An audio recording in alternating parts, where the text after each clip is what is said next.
ओम नमः शिवाय, हर हर महादेव, जय महाकाल, जय माता रानी। कैसे हैं आप सभी लोग? देखिए, आप सभी को पता है कि माघ मास के गुप्त नवरात्रों के बहुत ही विशेष से दिन चल रहे हैं और अब आ गया है वो दिन जिस दिन आप सभी लोगों को माता हेमवती के नाम का उपाय करना होता है। पूज्य गुरु जी ने ये वाला विशेष उपाय बताया था जब आपके परिवार के कष्ट, आपके परिवार के दुख खत्म नहीं हो रहे हैं, चाहे बीमारी को लेकर, धन को लेकर के या फिर किसी बाहरी समस्या को लेकर के। पूज्य गुरुजी ने कहा था, जब माता हेमवती के बारे में उन्होंने बताया था, अगर मैं इनके बारे में बताना स्टार्ट करूंगा तो शायद ये वीडियो बहुत ज्यादा लंबा हो जाएगा।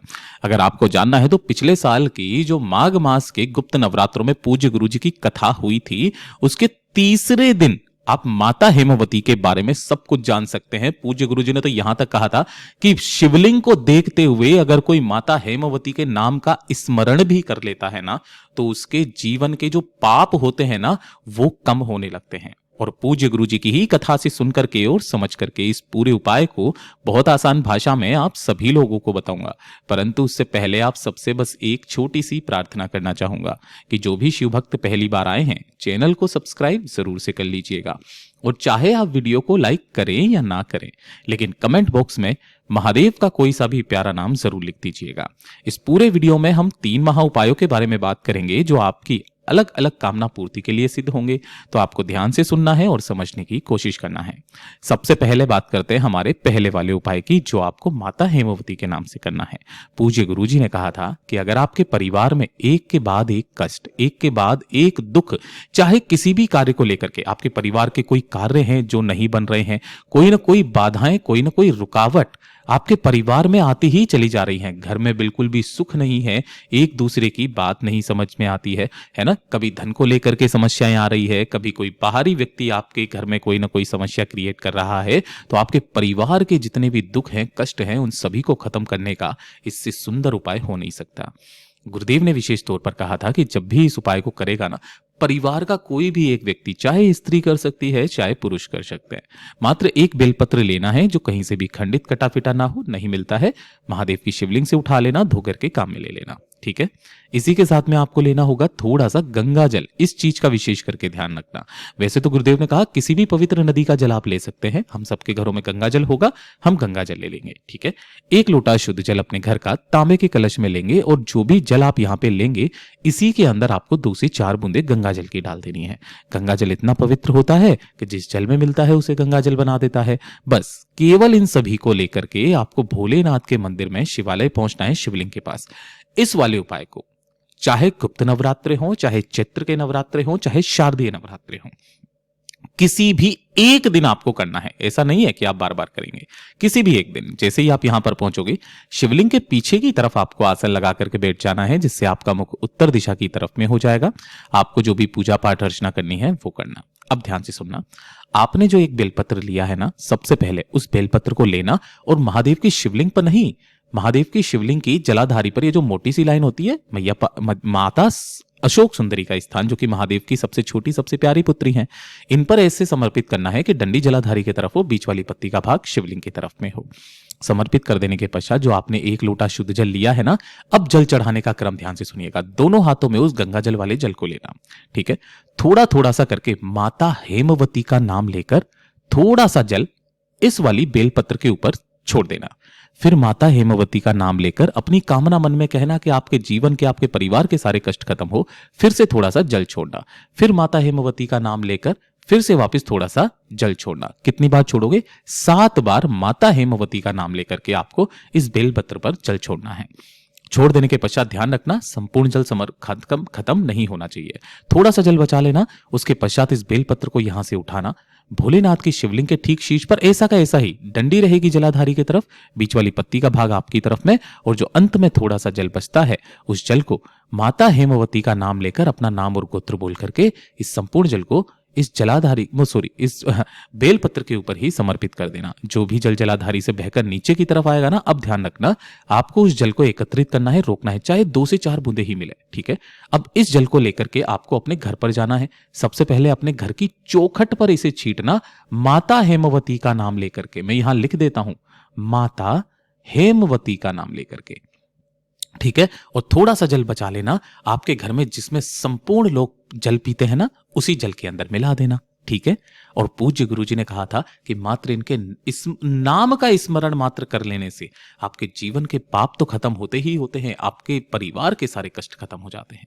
पूज्य गुरुजी का बहुत अद्भुत और अचूक उपाय है, जरूर से कीजिएगा। बात करते हैं हमारे दूसरे वाले उपाय की, और ये आजकल के टाइम की हर एक परिवार की समस्या है। पता है क्या है? वो है लड़ाई झगड़े क्लेश। घर में एक के बाद एक, हर दूसरे घर में हर छोटी से छोटी बातों पर लड़ाई झगड़े हो रहे हैं, क्लेश हो रहे हैं। भाई भाई में नहीं बन रही है, सास बहू में नहीं बन रही है, पिता और बेटे में नहीं बन रही है। इतने ज्यादा क्लेश होते हैं कि घर में रहने तक का मन नहीं करता है। इतना ज्यादा परेशान है कि हर छोटी से छोटी बात को लेकर के, कभी जमीन को लेकर के, जमीन की तो खैर बहुत बड़ी हो गई, कि घर में एक दूसरे को कोई जमता भी नहीं है ना। तब पूज्य गुरुजी ने दही का उपाय बताया था कि मात्र एक बूंद दही, जो इतने बड़े जग को भरा हुआ दूध जो है उसको जमा देता है, तो ये तो मात्र आपके परिवार को जमाने की बात है ना। दही का उपाय करना है आपको। लेने होंगे यहां पर थोड़ा सा दही, ठीक है ना। कोशिश करना अगर गाय के दूध का दही मिल जाए तो बहुत अच्छी बात है, वरना आप दूसरा भी ले सकते हैं।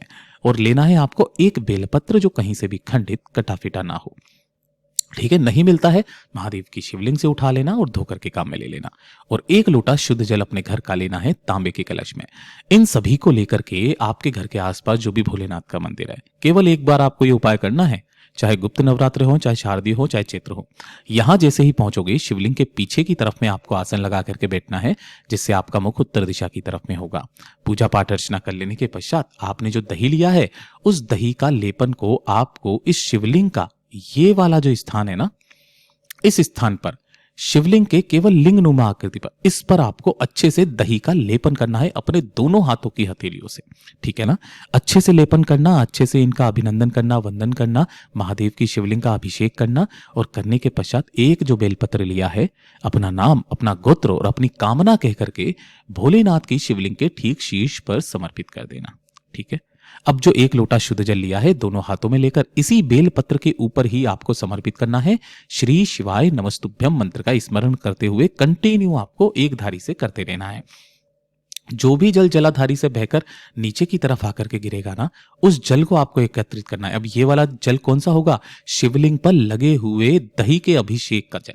ठीक है, इस जल को ले जा करके आपके परिवार के जितने भी सदस्य हैं ना, कैसे भी करके उनको पिला दीजिएगा।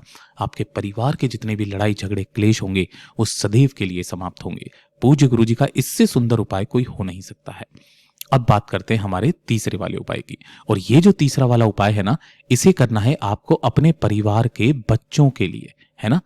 अगर आपके बच्चे पढ़ाई लिखाई में कमजोर हैं, या फिर वो गलत रास्ते पर जा चुके हैं, या फिर गलत सेवन करने लगे हैं, शराब, सिगरेट, तंबाकू, पर नारी के चक्कर में पड़ चुके हैं, है ना, या फिर एग्जाम में नंबर अच्छे नहीं आते हैं, पढ़ाई लिखाई में ध्यान नहीं देता है, कुछ याद नहीं होता है, तो ये भवरेंदु चक्र का जो उपाय है ना, इसे आज के दिन करना बिल्कुल भी मत भूलना। भवरेंद्र चक्र शायद आपको याद आ गया होगा। गुरुदेव ने कहा आपको यहां पर जो जल लेना होता है ना, वो किसी भी एक मिट्टी के पात्र में जल लेना होता है। अगर आपके पास में मिट्टी का पात्र है तो बहुत अच्छी बात है, नहीं है तो आप मिट्टी का जो दीपक होता है ना, इस दीपक को भी आप ले सकते हैं। ठीक है ना, और एक लोटा शुद्ध जल अलग से अपने घर में तांबे के कलश में ले लीजिएगा। ठीक है, अब ध्यान से सुनिएगा। इसे लेकर के आपको आपके घर के आसपास जो भी भोलेनाथ का मंदिर है ना, वहां पर आपको पहुंचना है। शिवलिंग के पीछे की तरफ, चाहे किसी भी दिशा में आप बैठ जाना, केवल एक दिशा को छोड़ करके दक्षिण दिशा की तरफ में आपको गलती से भी मुख नहीं करना है। आप चाहे तो उत्तर की तरफ कर लें, पश्चिम की तरफ कर लें, और आप किसकी तरफ कर सकते हो? पूरब की तरफ।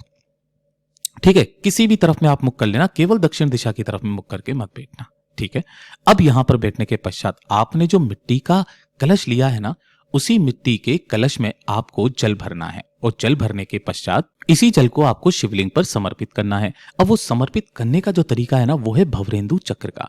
इसके अंदर जैसे आपने जल को अच्छे से भर लिया, ठीक है, अब इसे ध्यान से सुनना। सबसे पहले जल समर्पित करना है भगवान गणेश जी के स्थान पर।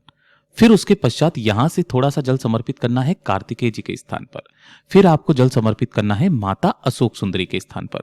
फिर से वापस आपको भगवान गणेश जी के स्थान पर, फिर कार्तिकेय जी के स्थान पर, फिर माता अशोक सुंदरी के स्थान पर, फिर गणेश जी के स्थान पर, फिर कार्तिकेय जी के स्थान पर, फिर माता अशोक सुंदरी के स्थान पर। बार बार उसके अंदर जल आपको भरते चले जाना है और भर करके आपको मिट्टी के कलश से ही या मिट्टी के दीपक से ही आपको इन तीनों पर जल समर्पित करना है। इस तरीके से एक चक्र बनता है, अगर आप ध्यान से देख पा रहे हो तो, ठीक है ना। इसे कहते हैं भवरेंदु चक्र।